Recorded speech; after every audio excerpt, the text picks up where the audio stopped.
Assalomu alaykum hurmatli kuzatuvchilar. Bu yana xalqaro tahlil. Studiyamizda Jahongir aka Akramov va Farhod aka Karimovlar xush kelibsiz.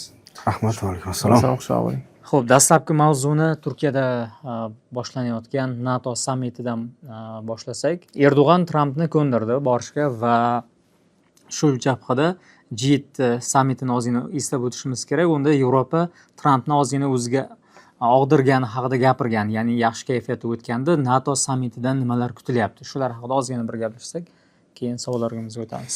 Xo'p, endi umuman olganda NATOning yig'ilishi bu doimiy ravishda yig'ilish, bu qanaqadir favqulodda yig'ilish emas. Turkiyadagi prezident qarorgohida bo'ladi bu. Asosiy 5 ta kun tartibidagi masala qo'yilgan. Birinchi masala bu NATOga a'zo bo'lgan davlatlarning harbiy xarajatlarini tartibga solish. Bilamiz, sal oldinroq Tramp prezident bo'lgandan keyin NATOga a'zo bo'lgan davlatlarga LPG mahsulotni NATOga va qurollanishga, mudofaaga ajratishda foizini ko'paytirishni talab qilgan edi. 5% va hatto 6% gacha chiqarish. Mana shu masala hali ham kun tartibida turibdi, chunki NATOning bugun unga a'zo bo'lgan davlatlar uchun ahamiyati ortib boryapti. Bu Rossiya Ukraina urushi bilan bog'liq, bu Ko'rfaz davlatlari bilan, Ko'rfaz hududida bo'layotgan urush, ya'ni Eron bilan bo'layotgan urush bilan bog'liq. Shuning uchun ham Amerika Qo'shma Shtatlari bilamiz, NATOga ajratiladigan xarajatlarni qisqartirish haqida gapirdi. Bu Yevropadagi bir qator harbiy bazalarda askarlar sonini kamaytirdi va buni o'rnini to'ldirish va NATOni saqlab qolish masalasi turibdi. Shuning uchun ham kun tartibidagi asosiy masala shu. A'zo davlatlarni LPG mahsulot 5% ga chiqarish xarajatlarini. Bundan tashqari xavfsizlik masalalari ham turibdi. Sanoat masalasi turibdi ikkinchi o'rinda. Ya'ni NATOga a'zo bo'lgan davlatlar o'zaro NATO davlatlari ichida o'sha ishlab chiqarish, mudofaa sanoatini ishlab chiqarishni klasterini yaratish masalasi turibdi. Ya'ni mana shu davlatlarning ichidan chiqmasin harbiy mudofaa sanoati va eng asosiysi zamonaviylashtirish masalasi turibdi. Dronlar ko'p narsani o'zgartirdi, Androidlar ko'p narsani o'zgartirdi, sun'iy intellekt ko'p narsani o'zgartirdi. Shuning uchun ham ertangi o'sha bo'ladigan, bugun mana 2 kun bo'ladi, 7-8-iyulda ertangi muhokamalarda aynan NATO standartlarini, harbiy standartlarni zamonaviy standartlarga almashtirish masalasi turibdi. Bu borada sun'iy intellekt va dronlar masalasi. Og'ir qurollarni saqlab qolgan holatda qaysidir qismini, lekin asosiy urg'uni bu yoqqa endi yangi texnologiyalarni joriy masalasi turibdi. 3-4 masalalar Ukraina va Eron masalasiga qarab. Unga keyinroq to'xtalamiz. Aynan mana shu masalalar bu Turkiyada bo'ladigan, Istanbulda bo'ladigan yig'ilishda kun tartibida turibdi va bu yerda Amerikaning so'zi eshitiladi. Amerika mana shu masalalarda qanaqa pozitsiyada bo'ladi? Chunki asosiy xarajatni amalga oshiradigan Amerika, askarlar soni bo'yicha ham Amerika birinchi o'rinda turadi. Shuning uchun ham o'ylaymanki, bu yerda NATOning keyingi hayoti va keyingi taqdiri aynan ertangi va bugungi bo'ladigan uchrashuv muzokaralarida muhokama qilinadi. Jahongir aka, avvalo Farhod akaga qo'shimcha qilgan holatda aytishim mumkinki, bu yerda 1991-yildan keyingi NATO bu ikkinchi davrni boshidan kechirganda hozir NATO 3.0 davri deyishyapti-da. Yuzaga kelgan davr 1949-yildan 1991-yil sovuq urush tugaguncha, ya'ni SSR parchalanguncha bo'lgan davr NATO 1.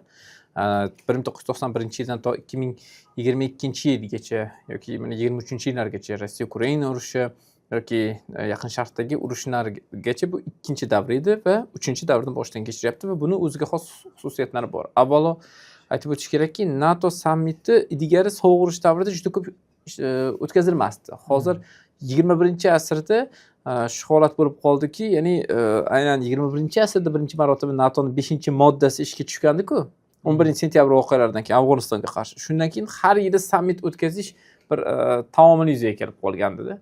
Ya'ni buni o'zi hozir aytib o'tishyaptiki, shu har yil yig'ilish o'zi shartmi degan masalada, chunki bu yig'ilish sammitiga erishish, shunga yarasha qarorlar qabul qilinishi kerak va oxirgi vaqtlarda ko'ryapmizki, so'nggi 2 yilda NATO sammitlari ko'proq yevropalik siyosatchilarning ham, butun jamoatchilikning ham Yevropa xavotirga sabab bo'ladigan holatga aylanib ketyapti. Ya'ni urushib qolmaydimi yoki o'zaro aytishuvlar bo'lib turib, qaysidir Yevropadan qo'shinlarni olib chiqib ketish to'g'risida AQSh prezidenti Tramp qaror qabul qilmaydimi degan ma'nodagi xavotirlar kuchayib boryapti. Shu kabi masala kelib chiqadi. Va yana bir o'rin borki, ushbu NATO sammitining Turkiyada o'tkazilishi ham juda katta ahamiyatga ega deb hisoblayman. Turkiya bilamizki, NATOda ikkinchi davlat hisoblanadi qo'shin soni bo'yicha va mudofaaga ham juda katta yalpi ichki mahsulotining katta qismini ajratadi va o'ziga yarasha mintaqaviy aktor rolidan ham to'g'ri global aktor roliga tomon qadam tashlayotgan mamlakatlardan biri hisoblanadi. Bular ham ta'sir qiladi va yana bir masala bu Erdo'g'an bilan Trampning shaxsiy munosabatlarining nisbatan barqarorligi ham albatta bu sammit o'tkazilishida katta ahamiyatga ega bo'ldi. Bir narsani unutmaslik kerak. AQSh prezidenti Eronga qarshi AQSh bilan Isroilning urushida Yevropa davlatlarining, shu NATO davlat ittifoqchilarining yordam bermaganidan juda qattiq jahli chiqdi. Xafa bo'ldi. Va kerak bo'lsa, ushbu sammitga kelish ehtimoli ham nisbatan past edi-da.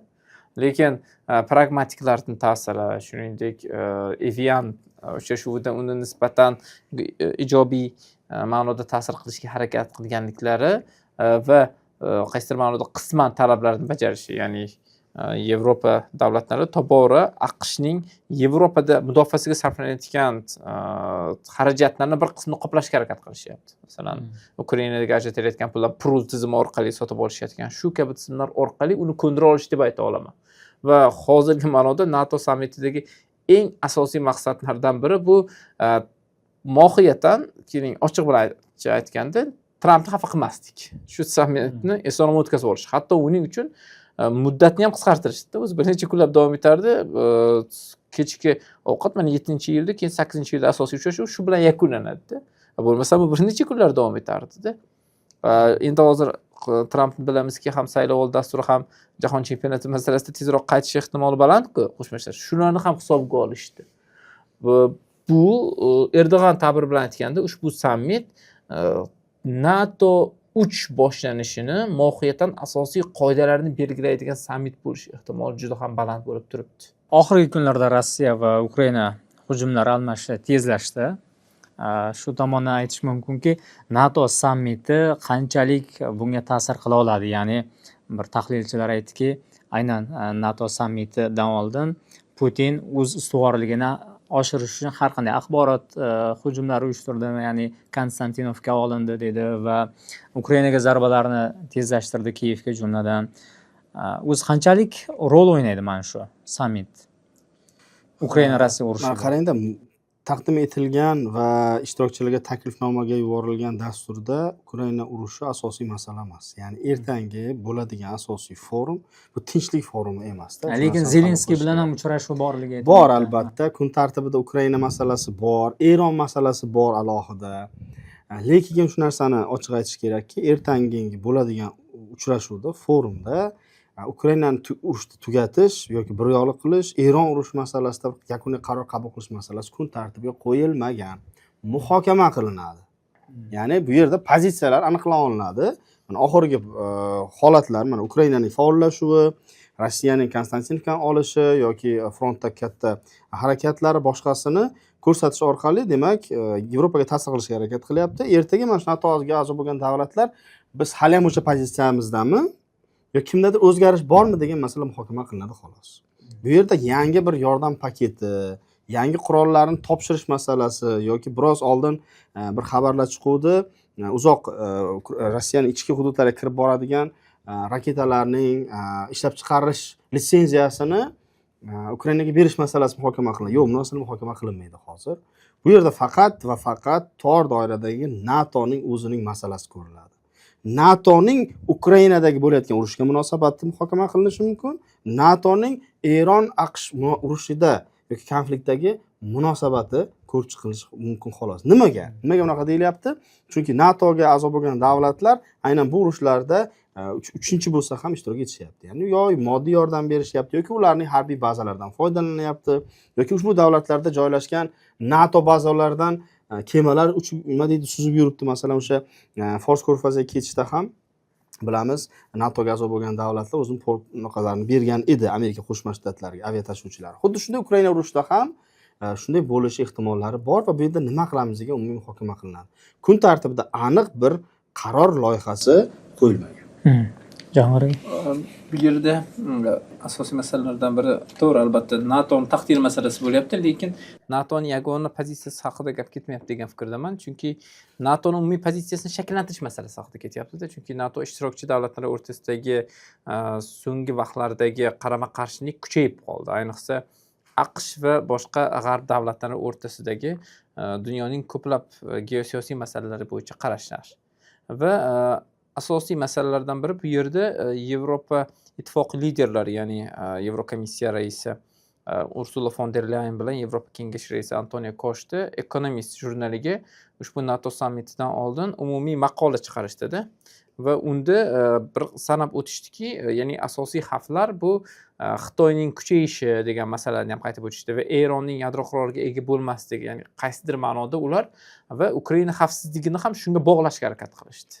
Ya'ni Yevropa davlatlari go'yoki Trampning asosiy muammolari, ya'ni Amerika Qo'shma Shtatlarining hozircha u birlamchi deb hisoblaydigan muammolarga Yevropa muammolarini ham bog'lash orqali umumiy bir pozitsiyani shakllantirishga harakat qilishyapti-da, ya'ni konsensusga asoslangan pozitsiya. Bu pozitsiyani shakllantirishda ular noziklik bilan nozik diplomatiya ishga solishyapti. Masalan, e'tibor bersangiz, so'nggi yillarda NATO sammitlarida Zelenskiyni otashi nutqlariga o'rganib qolgandikda, lekin bu safar sammitda unga nutq bermasligi to'g'risida o'zi ma'lumotlar chiqdi. Ya'ni bu Trampning g'ashini keltirib qo'yishi mumkinligi haqidagi xavotirlardan kelib chiqqan holatda. Va yana bir masala bu yerda Yevropa davlatlari ham bo'lajak muzokaralarda o'rin olishga ega bo'lishga harakat qilayotganini ko'rishimiz mumkin. Ya'ni shunda Trampning roziligini olish asosiy masala. Chunki alohida tomon bo'lishni harakat qilishyapti. Lekin bunga Putin qarama-qarshi.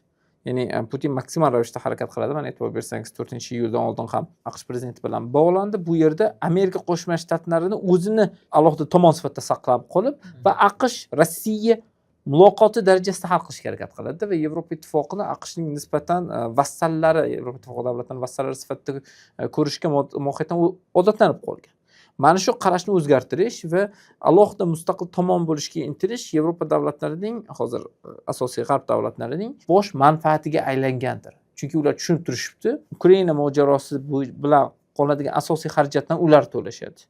Va ertaga muammolarda AQSh Xitoy bilan bundan keyin qarama-qarshiligi davom etish fonida yana o'sha NATOning kerak bo'lsa 5-moddasiga sodiq qolish masalasi ham faktik jihatdan to'liq asoslanmaganda, ya'ni ishonarli emas. Hozir to'g'ri bir qancha matbuotga sizdirildi. Endi bilamizki, har qanday sammitdan keyin bo'ladigan umumiy kommunike bo'ladi-ku. Kommunikeni bandlari bir qancha nashrlarda chiqdiki, NATOning umumiy xavfsizlik haqidagi, jamoaviy xavfsizlik haqidagi nizomining 5-moddasiga sodiq qolish haqidagi bandlar mavjud. Lekin ularni real vaziyatda qanaqa ekanligi bo'lishini avvalo hech kim ishonch hosil qila olmaydi-da. Shuning uchun ham bu yerdagi NATO sammitidagi eng asosiy masalalar bu albatta Ukraina yoki Eron emas, avvalo NATOga a'zo davlatlar xavfsizligi va ular NATOga a'zo davlatlar xavfsizligini bevosita Ukraina yoki Eron masalasi yoki kerak bo'lsa Janubiy Sharqiy Osiyodagi davlatlarning tutgan o'rni bilan bog'langan umumiy o'ta murakkab konsensual vaziyatni, pozitsiyani shakllantirishga harakat qilishadi. Lekin buni qanchalik natija berishi tasodifiy holatlarga ham kerak bo'lsa bog'liqda. Shuning uchun ham o'ta nozik diplomatiya bilan bu yerda umumiy pozitsiyani shakllantirishga harakat qilishyapti va bunda albatta Erdo'g'anning ham o'rni katta. Va unutmaslik kerak, NATO sammitida ko'p davlatlar har xil pozitsiya bilan borishadi, faqat ko'proq bu yerda biz Fransiya, Angliya, Germaniya pozitsiyasini umumiyligini ko'ryapmiz, EU3 pozitsiyasini. AQSh pozitsiyasi buni Eron masalasiga bog'lash, biroz dakki berish Trampning maqsadi. Nima deydi? Yana eslatib o'tish, sizlar menga yordam bermaganlaring degan masalani va minasizlashtirish. Mana hozir so'nggi xabarlar keldi. Hormuz bo'g'ozida yana tijorat kemalariga hujum qilingani haqida. Va mana shu holatda Eronga bosim o'tkazishda yordamni talab qilish masalasi AQShdan ko'rib chiqiladi. Turkiyadan bo'lsa, eng katta masalalardan biri F-35 ga erishish. F-35, ya'ni bu yerdagi AQSh tomoni to'xtatib qo'ygan qiruvchi samolyotlar bor edi. Dunyodagi eng kuchli samolyotlar.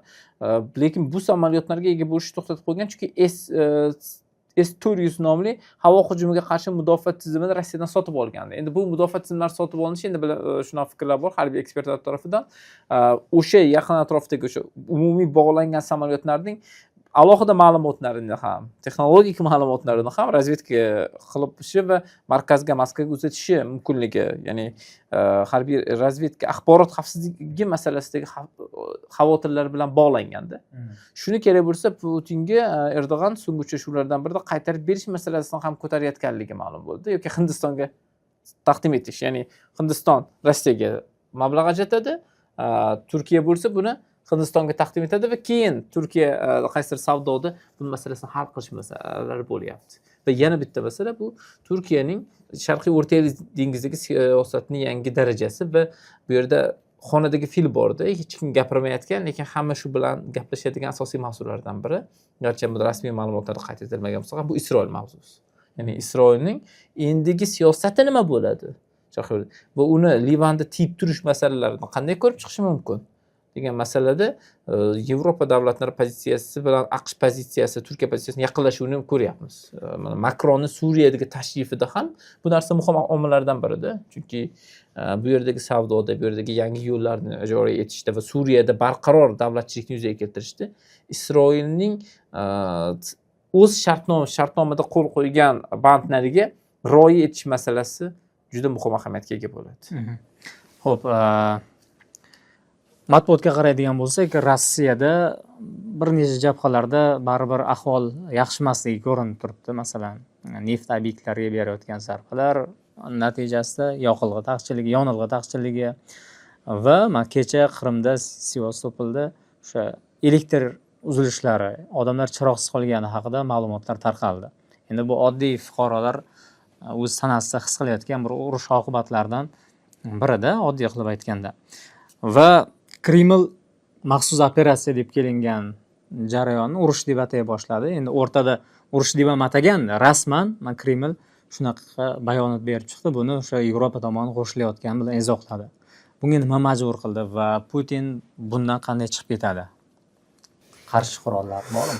Xo'p, o'zi chiqish uchun qilinyapti, u vaziyatdan chiqish uchun. Rossiyada urush cho'zilib ketdi va hamma charchadi. Rossiyaning o'sha eng yuqori harbiy elitasi, siyosiy, moliyaviy, iqtisodiy elitasidan tortib o'rta qatlam va quyi qatlam charchadi. Men bitta statistikani aytaman-da. Shu urush tadqiqotlari instituti o'rganish va tadqiqot natijasini bergan. Bu BBC bilan birgalikda, bu Rossiyaning o'zining ham bir qator institutlari qatnashgan. Bir oyda 27 mingcha yangi chaqiruv bo'ladi armiyaga. Lekin Rossiyaning Ukrainadagi yo'qotishlari, aynan harbiy yo'qotishlari oyga 30 mingga chiqib ketyapti-da. Ya'ni chaqiruvdan ham ko'ra ko'proq frontda yo'qotishlari ko'p Rossiyani. Va bu yana 1,5-2 yil davom etsa, tasavvur qiling, nima holatga olib keladi bu. Bu bir oydagisi. To'g'ri, masalan, har oy ham 30 ming yo'qotish bo'lmagan, lekin oxirgi intensivlik oshirish natijasida yo'qotishlar juda ham ko'paygan. Har bir kvadrat metr uchun 1300 tami askar to'g'ri keladi. 1000 taga to'g'ri kelganda ham oyga 30 ming to'g'ri kelyapti. O'zi uncha chaqiruvda o'zi yo'q. Chaqiruv kam yo'qotishdan ko'ra. Demak, buni o'rin to'ldirish uchun Rossiyada urush deb e'lon qilinishi va safarbarlik e'lon qilinishi kerak bo'ladi. Faqat o'sha harbiy xizmat yoshdagilar emas, barcha. Demak, shu 35-40 yoshgacha kirgan hamma safarbarlik qilib, zaxiradagi askarlar, zaxiradagi ofitserlar, xullas hamma safarbar bo'lishi kerak. Bu birinchi masala. Ikkinchi masala bu urushga ketayotgan xarajat.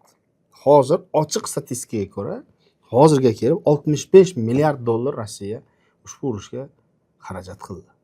Va bu davom etyapti. Ayrim kunlari ushbu urushda 900 million dollardan ko'proq, keling 1 milliard deylik, 1 milliard dollar xarajat qilinyapti. Ayrim kunlar, ayrim bir yo'qotishlar ko'p bo'lgan holatda. Ukraina esa ichkarida o'sha buni o'rin to'ldirish mumkin bo'lgan energiya resurslari eksportga ixtisoslashgan zavodlarni, infrastrukturani yo'q qilyapti. Bu demak, bu tushum ham bo'lmaydi degani. Xarajatlar oshib boryapti. Bir kunda kelingki mana 500 million dollar xarajat qilinsa, buni o'rniga qoplaydigan holat yo'q. Demak, xarajatlarni kamaytirish kerak. Hozirning o'zida Rossiyaning umumiy xarajatlarni 46%ga chiqdi urush xarajatlari. Bu dahshat degani. Bu demak, boshqa sohalar moliyalashtirilmayapti degani. Davlat loyihalari to'xtab qoladi degani.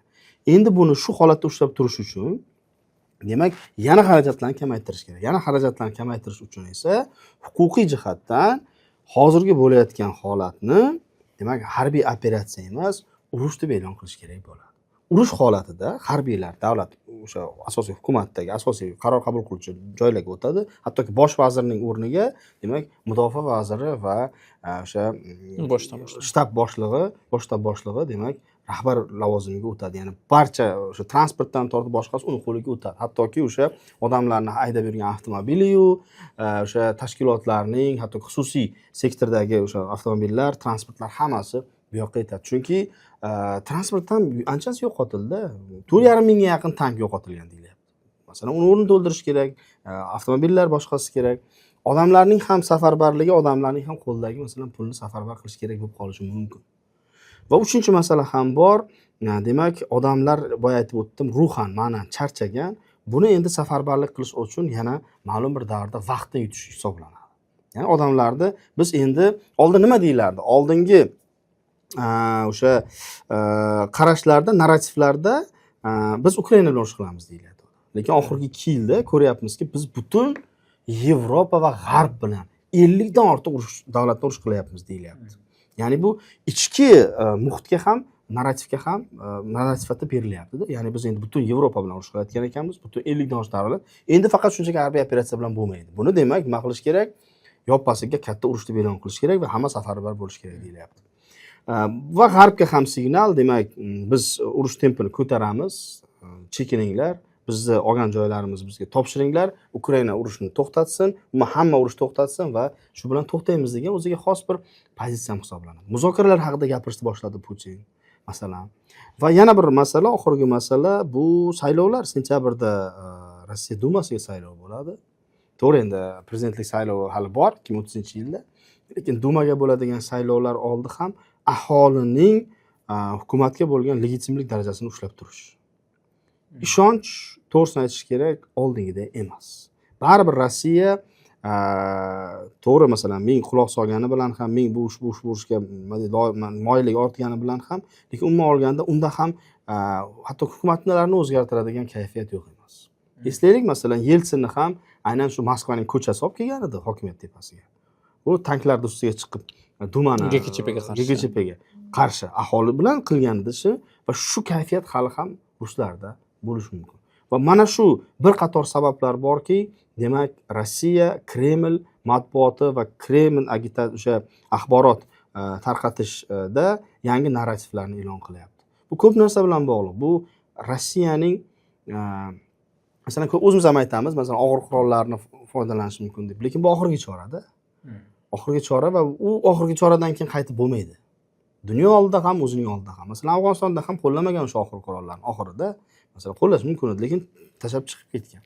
Masalan, boshqa hududlarda ham. Shuning uchun o'ylaymanki, men nazarimda Rossiya urush vaziyatini o'zgartirish va dunyo hamjamiyatini va Ukraina va uning qo'llab turgan boshqa davlatlarni muzokaralarga chorlashga o'xshaydi bu. Va bu muzokaralarda o'zini kuchli etib ko'rsatish. Shuning ham Rossiya shaxsan Putin, prezident Rossiya prezidenti Putin shaxsan harbiy formalarni kiyib Konstantinovkani egallaganini e'lon qilyapti. Va bu albatta o'ylaymanki, og'ir holatda qolayotgan iqtisodiyot uchun ham, 4 yildan ortiq urushayotgan aholi uchun ham, kuniga 1000 dan ortiq bolasini, farzandini yo'qotayotgan rus xalqi uchun ham bu urushni tugashi kerak va o'ylayman, mana shunga qarab ketayotganligidan signallar chiqyapti. Jahongir aka, qanday chiqib ketadi bu vaziyatda? Endi strategik natijalar ma'lum avvalo. Urush boshlanganda o'zi strategik natija qanday bo'lishi taxmin qilingandi-da, ya'ni Yevropa bilan azaliy ajralish, ya'ni bu so'nggi 400 yildagi eng qattiq ajralishlardan biri deb aytishimiz mumkin-da. Bundan oldin taxminan 1917-22-yillarda bo'lgandi. Bu o'sha oktyabr inqilobi va undan keyingi fuqarolar urushi bilan bog'liq edi. Endi bu yerdagi eng asosiy masala yuzni yo'qotmagan holatda chiqib ketish masalasi turibdi. Ya'ni agar to'liq mag'lubiyat bo'ladigan bo'lsa, ya'ni mag'lubiyat va umuman G'arbning shartlari ko'proq bo'ladigan bo'lsa, unda kim mag'lub degan savol bo'lishi mumkin. Har qanday tinchlik muzokaralardan keyin, tinchlik shartnomasidan keyin beriladigan oddiy siyosiy savol bor. Kim yutdi va kim yutqazdi degan. Mohiyatni ochib beradi har qanday urush natijasida. Va bunda Rossiya yutqazdi degan tushunchani qabul qilishni Putin istamasligi mana shu urushni cho'zilishiga eng katta savollardan biri bo'ldi. Ya'ni Rossiya qaysidir ma'noda bu urush boshlangani uchun juda katta xarajatlar bo'lgandan keyin, shuncha mana Farhod aka aytdilar, juda katta genofondga zarar yetkazgandan keyin nimadir berish kerak Rossiya jamiyatiga. G'alabali, masalan, yermi yoki G'arbning qaysidir hududini tan olishimi yoki nimadir ochilishimi, qaysidir sanksiyalarni yumshashimi. Mana biz kurashdik, mana shunga erishdik. Shuncha kurashib turib, shuncha sanksiyaga erishdik xolos desa, bu albatta Rossiya jamiyati noroziligiga sabab bo'ladi. Buni yaxshi tushunib turibdi. Ikkinchi o'rindagi masala borki, ushbu hozirgi havo zarbalarining kuchayishi ikki tomondan ham Rossiyada ko'proq e'tibor bersangiz, ballistik raketalarni zarbalarini kuchayotganini ko'rishimiz mumkin. So'nggi zarbalarda Kiyevga dahshatli zarbalar berildi va qanotli raketalarni yoki dronlarni to'xtatib qo'ya olgan bo'lsa ham Ukraina havo hujumiga qarshi mudofaa tizimi, lekin ballistik raketalarni to'xtatib qolish uchun hali havo hujumiga qarshi mudofaa tizimlari, raketalar, patriotlar yetishmayapti-da. Mana bu ham NATO sammitida asosiy masalalardan biri bo'ladi. Ya'ni Yevropada ishlab chiqaraylik degan taklifni beryapti-da hozir Germaniya, Fransiya, Angliya kabi davlatlar. Biz pulini to'laymiz. Biz moliyaviy tarafini ko'taramiz, Ukrainaga yetkazish uchun degan masala.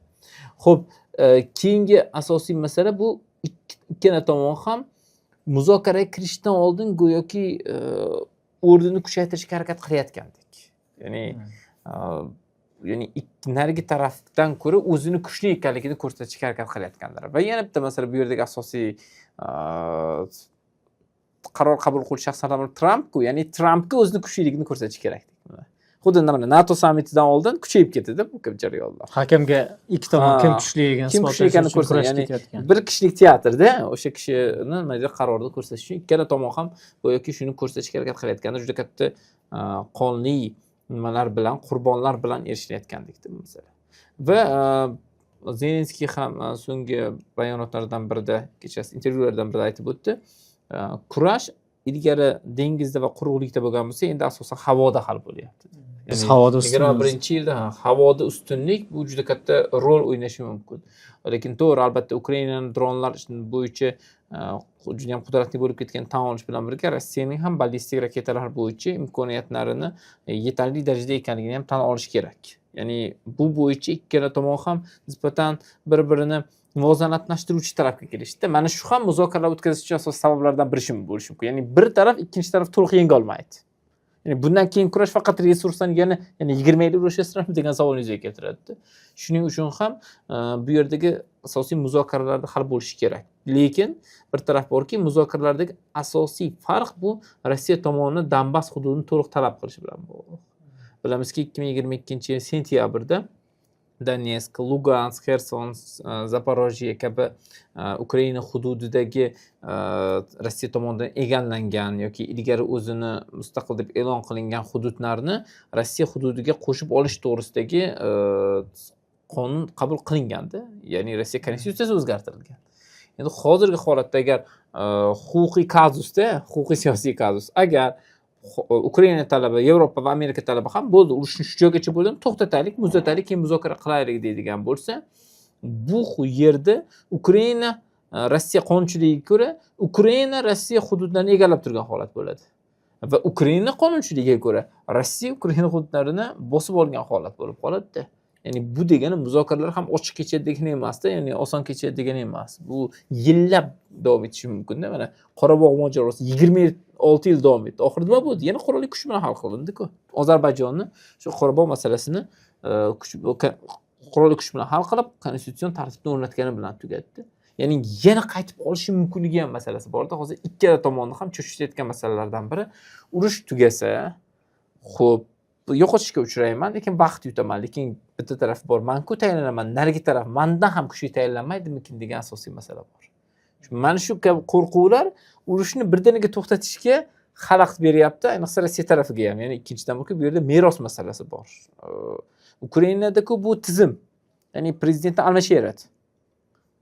ikkinchi marta saylamaganda deyarli Ukraina mustaqillik davrida. Faqat keyin masalan ko'chma yutqazgan keyin kim? Yushchenko bo'lgan, yutqazgan Yanukovichga, keyin Poroshenko bo'ldi. Poroshenko mana Zelenskiyga yutqazdi. Zelenskiyni ham Zaluzhniyga yutqazish ehtimoli balandda, lekin milliy manfaatdan turaveradi. Lekin Rossiyada masalan Putinning ketishi bu juda katta o'zgarishlarga olib ketishi mumkin va Putin bu yerda meros sifatida qaraydi Qrimga. Va masalan hozir Qrimda berilayotgan zarbalar uning uchun bu juda og'riqli. Bu xuddi Moskvani shu Kremlni yonida portlayotgandek bo'lyapti-da. Chunki uni eng katta trofey harbiy o'lja edi. U taqdim etgan, ya'ni yerlarni qaytaruvchi deb o'zini bir necha marta atagan edi-da. Xuddi Pyotr Iga o'xshatishni yoqtirardi. Shu kabi holatlar natija bermay qo'yishi mumkin. Shuning uchun ham muzokaralar o'tkazish ehtimoli baland. Buni Tramp ham ishora qildi. Yevropa davlatlari ham va jumladan urushni o'rganuvchi institutlar ham xulosa qilishyaptiki, urush o'zini o'sha muzokaralardan oldingi kuchayish fazasiga o'tib ketyapti. Bu xuddi birinchi jahon urushiga o'xshatamanda. Birinchi jahon urushida ham 1918-yilda noyabrda urush tugashidan oldin so'nggi hujumlar uyushtirgandi-da Germaniya. 18-yil bahordan to yozgacha juda kuchli bo'lgandi. Lekin baribir muzokaraga o'tgandi keyin. Ya'ni bu holat ham ikkala tomon ham go'yoki o'z kuchlarini harakat qilib, so'nggi kuchlarini ko'rsatgan holatda muzokaralarda pozitsiyani kuchaytirish uchun qilayotgan harakatga o'xshatishi mumkin. Ikkinchidan bo'lsa, bu yerda endi tinchlik muzokara o'rnatish uchun Trampning ham qiziqishi ortadi. Sababi u urushni bir kunda tugataman deb va'da bergandi bir vaqtlar 2024-yil saylovda kompaniyasida. Sentyabrda bo'lsa parlament saylovi, oraliq saylovlar, kongress ko'radi. Va endi amerikaliklar uni bergan va'dalarini 2 yil oldin bergan va'dalarini bajarganligiga qarab saylov ovoz berishadi. Va unda muddat bor 2-3 oy. Va shuni taraflari ham bor. Ya'ni Putinning o'zi ham bundan foydalanib qolishi ham mumkin. Ya'ni oraliq saylovlarda Trampning pozitsiyasini kuchaytirishga bo'lgan manfaatni hisobga olib, mayli man tinchlik o'rnatishga rozi bo'lishi mumkin deb, lekin deb bir qancha nyuanslarni talab qilish ham ehtimoli bor. Bu endi bu yog'i nozik diplomatik masala. Lekin Trampda Yaqin Sharqda ham ishlar ko'p. Hali shunga o'tsak, qanday ketyapti o'zi Yaqin Sharqda? Masalan, 60 kunlik memorandum bir-birini anglayaptimi o'zi AQSh va Eron tomoni? 11-iyulda adashmasam navbatdagi muzokaralar o'tishi kerak ekan.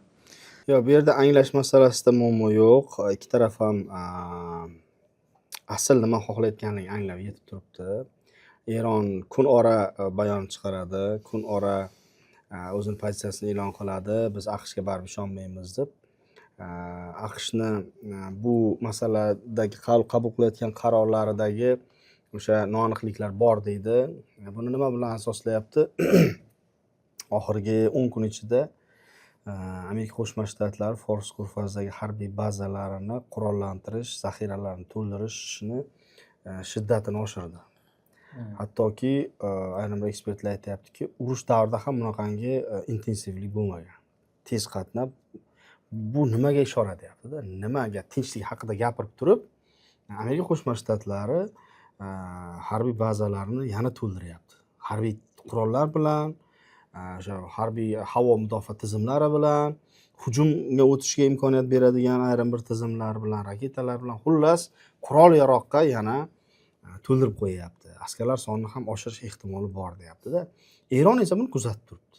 Chunki boshqa mintaqa emasda, shundoqning yonida ko'rinib turibdi. Shuning uchun ham Eron juda nozik munosabatda bo'lyapti Amerika Qo'shma Shtatlari bilan, lekin Amerika ham, Eron ham aslo olganda bu urush tag-tub bilan tugab ketmasligini tushunib yetib o'tirishibdi-da. Uzoq davom etadi. Ikkalasi ham tushunib yetib o'tiribdi. Shuning uchun ham Hormuz to'liq ochmayapti Eron. Hormuz borasida vaqti bilan hujumlar qilib turibdi. O'zini ko'rsatib o'tiribdi. Minalashtirishni tozalash, minalardan tozalash ishlariga shoshmayapti. Vaholanki yaqinlashyapti 17-iyunida, mana yaqinda 1 oy.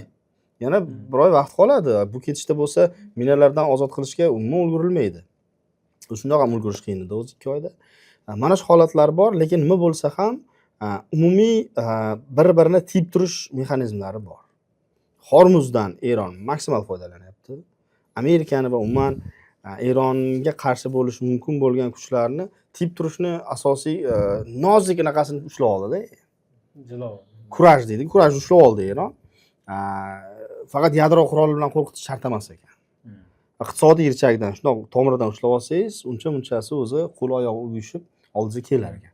Demak, Eron shuni qo'llayapti. Amerika Qo'shma Shtatlari ham Erondan nozik tomonlarni ushlab olgan, bu uning sanksiyalari neftga qo'yadigan, neft importiga va eksportiga deganim, qo'yadigan sanksiyalarni ushlab o'tiribdi, nazorat qilib va milliardlab Eronning tashqaridagi pullarini nazoratga olgan, aktivlarini. Ya'ni nima deydi, proporsiya bo'lyapti. Bir proporsiya beryapti, proporsional nima deydi, muzokaralar bo'lyapti. Ya'ni umumiy masalalar darhol emas, bo'lak-bo'laklarga bo'lib nima qilamiz. Tak, birinchi masala bumi, shunga teng nima bera olasan sen? Umumiy muammolarni bo'laklarga bo'lishdi, parallellarni belgilab olishdi, Eron va AQSh va o'sha parallellarda alohida yurishga harakat qilishyapti. Bu ham aslini olganda tinchlikka erishishni, konflikt tugatishning bir yo'li aslini olganda. Lekin samara berish masalasi hali savol ostida. Nega bu qiyin? Konfliktologiyada shunaqa narsa bor. Urushni tugatayotganingizda siz taklif qilayotganga agar raqibingiz xuddi shu proporsiyadagi tengdagi narsani taklif qila olish kerak. Amerika va Xitoy o'rtasidagi konfliktni bartaraf etishdagi bu model Eron bilan ishlamasligi mumkin. Chunki Amerika va Xitoy o'rtasida kuchlar teng nisbatan. Va Amerika talab qilayotgan narsani Xitoy bera oladi. Xuddi shunday Xitoy shuning evaziga nima bera olasan desa, Amerika ham shu narsani bera oladi. Bu yuzlab milliardlab pullar bo'lishi mumkin, boshqa bo'lishi mumkin. Eron va AQSh o'rtasidagi proporsiyalarni qo'ysangiz, Eronda nima bera oladi degan masala bor-da. Masalan, xo'p, yadrosidan voz kechdi, masalan, Eron. Amerika bunga nima beradi? Xo'p, Amerika sanksiyalarni yechdi. Eron nima beradi? Ya'ni zaxirada kimda ko'proq degan masala bor-da. Eronda bu borada pozitsiyalar ancha Amerikaga nisbatan olganingizda kuchsizroq. Shuning uchun ham bu konfliktni tez tugashini qiyinlashtiradi. Shuning uchun vaziyat shunday, tinchlik holatdagi urush desak ham bo'ladi. Amerika Qo'shma Shtatlari bilan Eronning mana 60 kunda belgilangan 60 kunda tez orada yarashib, yangi tinchlik shartnomasi tuzish masalasi boshidan ham ekspertlar tomonidan ehtimol past ko'rilgandi. Va chunki bu kabi hozir urush bo'lgan holatda kamida yillab kerakda. To'laqonli tinchlik shartnomasi uchun. Shuning uchun ham Farhod aka aytganlaridek, ya'ni masalalarni bo'lib tashlab hal qilish bu ko'proq samara bera oladi. Faqat bir masala borki, bu yerda ikkala tomon ham muzokaralarda pozitsiyasi kuchli bo'lishni xohlaydi. Jumladan Amerika Qo'shma Shtatlarining g'arbiy bazalarini qaytadan tiklash va ularni jangovar holatga keltirib mohiyatan urushga tayyorlanish, yangi urushga tayyorlanish bo'yicha harakatlarni ham bu Eronga bosim vositasi. Yoki mana Eron Hormuz bo'g'ozidan o'sha Eron ruxsatsiz asl ma'noda o'tayotgan kemalarga hujum qilayotganligi haqida ma'lumotlar chiqmoqda. Bu ham o'ziga yarasha neft narxiga ta'sir qilish vositasi deb aytishimiz mumkin. Chunki e'tibor bersangiz, hozir neft narxi juda ham tez pasaydi-da. Tinchlik shartnomasi tuzilgandan keyin va jahon jamoatchiligining e'tibori hozir jahon chempionati boshqa masalalarga qaratilganligi bilan bog'liq, ya'ni tinchlanish. Ya'ni ilgari faqat urushni o'ylardi juda katta dunyo jamoatchiligi va endi hozir bo'lsa tinch masalalar bilan bandda. Bu ham albatta ta'sir qiladi neft narxiga va hozir $41 tushibdi-da. Bu urushdan oldingi darajaga deyarli tengda. Bu holat bo'lsa albatta Eron pozitsiyasini kuchsizlantiradi. Ya'ni yuqori neft narxi Trampni nima deydi? Trampga nisbatan juda katta bosim vositasida. U yuqori neft narxidan cho'chiydi. Chunki yuqori neft narxi amerikaliklarga eng tez ta'sir qiluvchi masala. Ularni Eron oldidagi qaysi orolni AQSh bosib olganligi yoki qaysi shartnomalarni qanchalik tuzganligi, Isroilning qaysi shahriga Eron raketasi tushgani emas, balki uyga qaytayotganda yoki ishga ketayotgandagi avtomobilga qo'yiladigan yoqilg'i narxi ko'proq qiziqtiradi-da. O'rtacha amerikalikni. Mana shu omil uchun ham u Eron buni tushunib qolgan va harakat qilmoqdaki, neft narxini sal baland holatda saqlanishi va lekin neft narxining yuqori holatda saqlanishi bu Rossiya manfaatlariga ham to'g'ri keladi. Ya'ni bu yerda qisman mohiyatan ittifoqchi ham deyishimiz mumkin, chunki neft eksport qiluvchi mamlakat hisoblanadi. Eron ham va Rossiya ham. Rossiyaning soyadagi flotini bir qancha 2 oycha sanksiyalardan xoli qildi-ku Amerika Qo'shma Shtatlari, hatto Britaniya hamda. Garchi unga ashaddiy qarshi bo'lsa hamda bu masala. Shuni o'zi ham ko'rsatadi. Ya'ni masala juda ham murakkab va ikkinchidan bo'lsa, bu yerda boshqa arab davlatlarining pozitsiyasi, Isroil pozitsiyasi ham rol o'ynaydi. lekin bir narsa ijobiyki, bu muzokaralar AQSh va Eronning o'rtasida kechmoqda. To'g'ri, Isroil qo'shilishi va Isroil bu hujjatlarni tan olishi juda katta ahamiyatga ega bo'lardi, lekin hozirgi Isroil hukumati konstruktiv shartnomalarni qabul qilish va Eron bilan urush boshlangandan keyin urushdan oldingi holatga qaytish va undan ham kerak bo'lsa Eronning kuchli holatiga qaytishni qabul qilishni istamaydi. Chunki bu haqiqatan Netanyahuga nisbatan juda katta siyosiy zarba bo'ladi-da, mag'lubiyatni tan olish bo'ladi. Shuning uchun ham e'tibor bersangiz, bu tomonlar muzokaralarni cho'zish, kurash davom ettirish orqali va go'yoki urushmasdan turib urushish, Farhod aka aytganlaridek tinchlik davrida urushlar orqali ham Netanyahuning oktyabr oyidagi saylovlarda mag'lubiyatini ta'minlashga harakat qilayotgandek-da. Ya'ni fikrimcha oktyabr oyidan keyin muzokaralarning intensivlashishi oshadi deb bo'lgan fikrdaman. Ham bu yerda Netanyahu mag'lubiyati bo'ladi, ham noyabrdagi saylovlar yaqin bo'ladi va unda nimadir berish kerak bo'ladi Tramp ham. Va bu ham uni maksimalistik talablardan qisman voz kechishga undash ehtimoli baland. Lekin umumiy tinchlik shartnomasi, men qo'shilaman Farhod akaning fikrlariga, bu yillab davom etishi mumkin. Chunki ko'p tomonlama shartnoma bor edi-ku, bundan oldingi Tramp chiqib ketgan shartnoma 2015-yilda Obama davrida imzolangan, 2018da Tramp chiqib ketgan shartnomani 20 oyda tuzishgan, ishonasizmi? Amerika Qo'shma Shtatlari oldin u vaqtda Britaniya, Germaniya, Fransiya, Rossiya va Xitoy ham bo'lgan hatto. Shu mana Putin bilan Eron yadroviy dastur bo'yicha ko'p tomonlama kelishuv. Unda Qrim masalasi bo'yicha Putinga qarama-qarshi g'arb davlatlar sanksiya qo'llashyapti, lekin Eron masalasi bo'yicha umumiy kelishuv tizimini imzolash harakat qilishganda bu juda katta rol o'ynagandi bu shartnoma. O'sha shartnomaga qaytish endi orzu bo'lib qolishi mumkin-da va o'sha shartnomadagi bandlarga endi Eron rozi bo'lmasligi mumkin. Chunki o'sha qo'rquvdan yengib o'tildi. Unutmaslik kerak. Bu urushda AQSh, urushlarda buyuk davlatlar nimadan yutqazadi, bilasizmi? Rossiya Ukraina urushida ham ko'rdikdek, mana AQShning Eronga qarshi urushda ham, Vyetnam urushida ham buyuk davlatlarning qudrati ularning o'z qudratlarini ishlataman degan tahdidlarida. O'sha tahdid yo'qolsa, shu ekan uni zarbasi degan masala bo'ladi. Ya'ni mana shu qo'rqmay qo'ysa yomonda. Mana shu holatda hozir Amerika Qo'shma Shtatlari ham, Rossiya Federatsiyasi ham bir xil holatga tushib qoldi-da, pozitsiyada. Ya'ni o'z qudrati bor, lekin u qudratni avvalo hozir oxirgi qudratni, yadro qurolini ishlatish bu juda katta dahshatli oqibatlarga olib keladi. O'zi tushuntirishibdi. Lekin urushdan oldingi holatga qaytishga va undan ham oxirgi kuchsiz holatga qaytishga toqat qilisha olmaydi. Mana shu ham ya'ni siyosiy mag'lubiyatda bu. Ikkala tomon ham buni to'g'ri tushunib turibdi. Shuning uchun ham urush boshlash bu juda o'ylaymizki, kerak bo'lsa urush boshlash to'g'risida qaror shoshma-shoshanlik bilan bo'lishi mumkin, lekin tinchlik muzokaralarga kirishish hech qachon shoshma-shoshanlik bilan bo'lmaydi, chunki buni narxi ko'rinib qoladi-da. Urush boshlanayotganda u narxi ko'rinmasligi mumkin, oqibatlari to'g'ri qolgan, ya'ni hissiyot bilan qabul qilayotganda ko'rinmasligi mumkin, lekin muzokaralarda bo'lsa aniq ko'rinadi. Mana bu, mana shu bandlar tan olasiz, qo'l qo'yasiz degan joyi bor-da. Shu ham ta'sir qiladi degan fikrdaman.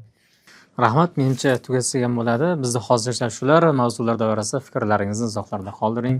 Rahmat. Salomat bo'ling. Sog' bo'ling, rahmat.